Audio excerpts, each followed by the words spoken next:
गोची, बेला और नीला भूत 11वीं और आखिरी किस्त। आगे का रास्ता सुनसान दिखाई दे रहा था। यहाँ ना तो कोई आबादी थी और ना ही कोई घर। अचानक उनकी नज़र एक मकान पर पड़ी, जिसे देखकर वो वहीं रुक गए। ये ईंटों से बना एक कच्चा मकान था, जो इस वीराने में बिल्कुल तन्हा था। इसका मरकज़ी दरवाज़ा लकड़ी का बना हुआ था, जो नहायत पुराना और बोसीदा मालूम होता था। अगरचे हवा का नाम व निशान न था, मगर इसके दोनों पट ऐसे बार बार खुलकर धड़ से बंद हो जाते, जैसे आंधी चल रही हो। गोची और बेला की निगाहें इस अजीब व गरीब दरवाजे पर टिक गईं।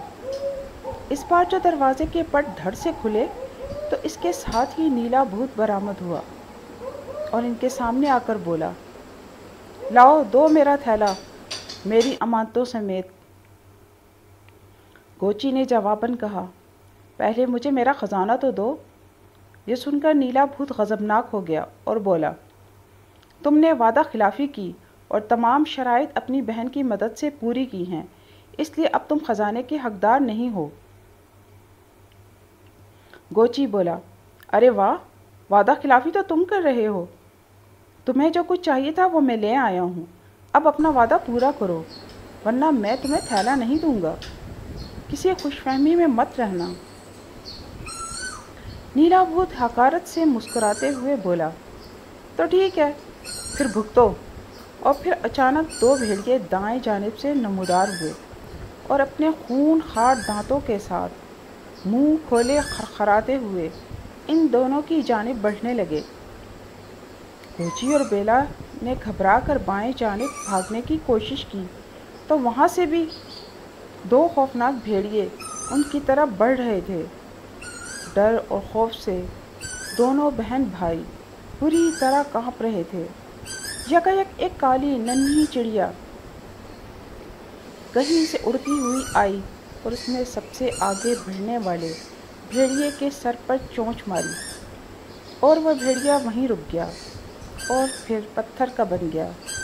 नन्ही काली चिड़िया फुर्ती और तेज़ी से बारी बारी बाकी भेड़ियों के सर पर भी ऐसे ही चोंच मारने लगी और मारती चली गई, और यूं तमाम भेड़िए अपनी जगह पर पत्थर के बन गए। ये वही नन्ही काली चिड़िया थी दोस्तों, जिसे बेला ने नीले भूत के कांटेदार टोकरे से आज़ाद कराया था। सच है, इंसान की नेकी कभी रायगा नहीं जाती। नीला भूत एक बार फिर सामने आ गया और अपना मतलूबा थैला तलब किया। बेला ने जल्दी से कहा, पहले तुम हमें हमारे घर तक पहुंचाओ, फिर चाहो तो ये थैला ले लेना। मगर नीले भूत ने अचानक बेला के हाथ से वो थैला झपट लिया। वो थैला हासिल करके गायब होने को था, मगर बेला ने इस थैले का कोना मजबूती से पकड़ लिया और गोची ने बेला का बायां बाजू।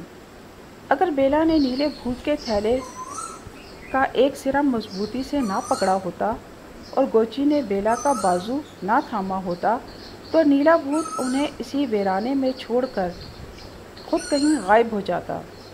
अब दोनों ने खुद को नीले भूत के साथ एक बार फिर उसी खाई के अंदरूनी गार में मौजूद पाया, जहां उनकी पहली मुलाकात हुई थी।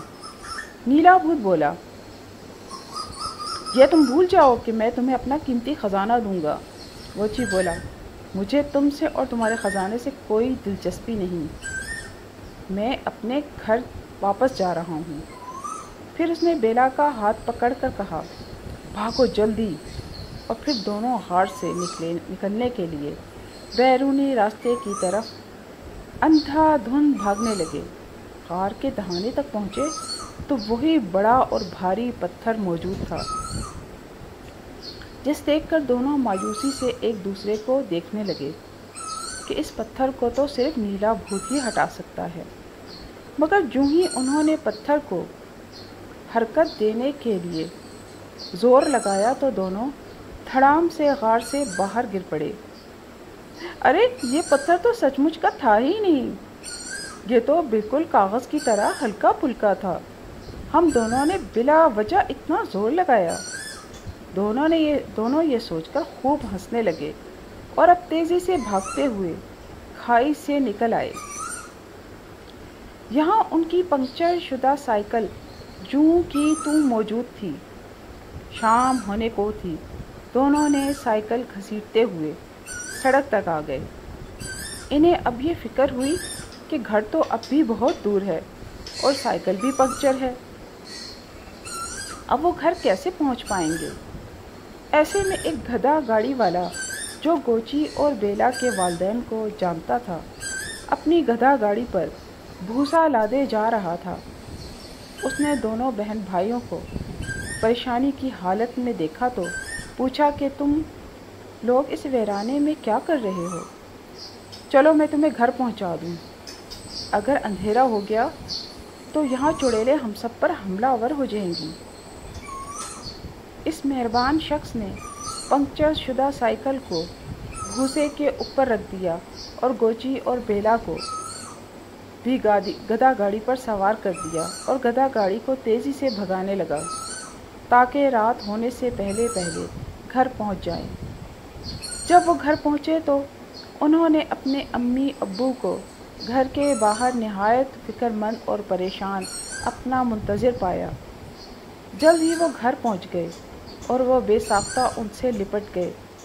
सब यही समझते रहे कि पंक्चर साइकिल की वजह से दोनों देर से घर पहुंचे हैं, जबकि सच तो ये था कि दोनों एक ऐसी तवील मुहिम सरअंजाम देकर आए थे जहां से लौटना मुश्किल भी हो सकता था। दोस्तों,